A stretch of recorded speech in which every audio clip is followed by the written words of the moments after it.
Hand it over. Maybe you insist?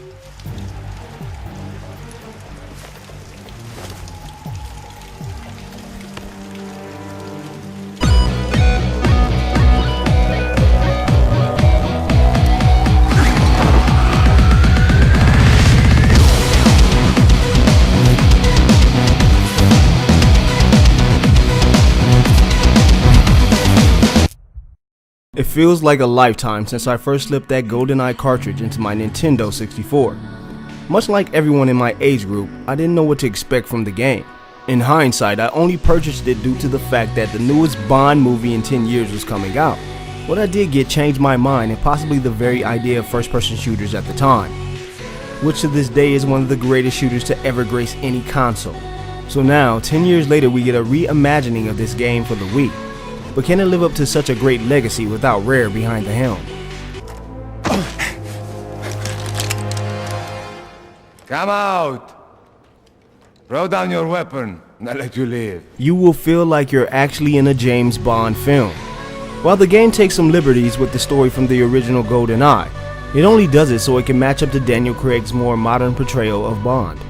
It still features famous lines and moments from the movies. Why did you set off the Goldeneye? Stop it! Both of you! You are like boys with toys. While making surprisingly good changes to the action. It's a story that offers surprises to people who have played the N64 version to death, while offering something appealing to the newer players. James Bond is completely in your hands. You are 007, and it isn't something that you will question in GoldenEye.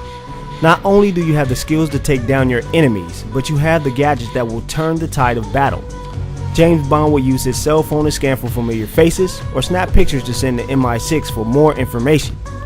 You can also use different tactics in the field that don't require you to shoot people, like activating switches that can lead to clearing rooms without breaking a sweat. The graphics border on being a next-gen game. When you first see GoldenEye open up, you'll wonder if you have your 360 or PS3 on. The lighting and weather effects instantly show off what the Wii can really do. I could state that this is possibly one of the best looking games on the Wii. The environment is rich in detail and the character models hold up fairly well under scrutiny. Add in some well done action cutscenes and you automatically have an impressive first person shooter. The controls are fairly smooth with the Wii remote. When it first starts, things will be a bit rough, but if you stick with it long enough, the shooting mechanics become second nature. Taking down bad guys will be as easy as shooting a real gun. If things get a bit rough, you can always choose to focus on enemies. This will allow you to auto-aim on targets close to your reticle. It's a simple game mechanic once you get used to it. Your enemies are the perfect match for James Bond. To call the bad guys in GoldenEye 007 weaklings would be the worst decision you could ever make. They'll constantly slide up behind you like ninjas to take you out. If you're shooting at them from afar, most of the time they'll outshoot you with perfect aim. Even on the default difficulty setting, these guys are ruthless assassins sent to destroy you.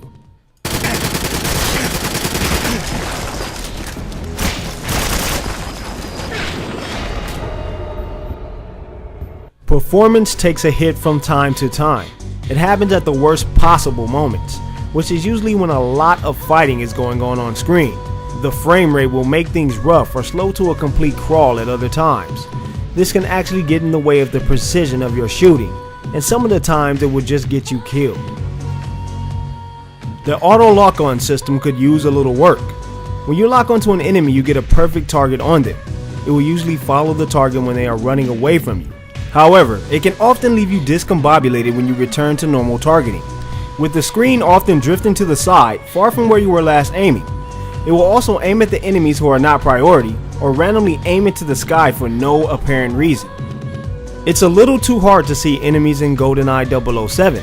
It turns out to be a pain to see any enemies in the distance. It doesn't help that they can nail you with any weapon no matter where they are either. Even when using a weapon with a scope of some sort, it'll be hard to get a bead on a target from far away. It hurts even more when you notice that the depth of field blurs whenever you reload a weapon. Drop your gun, Mr. Bond.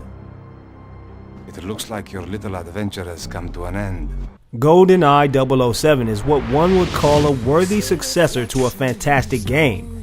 It has a few performance issues and quirky control faults here and there.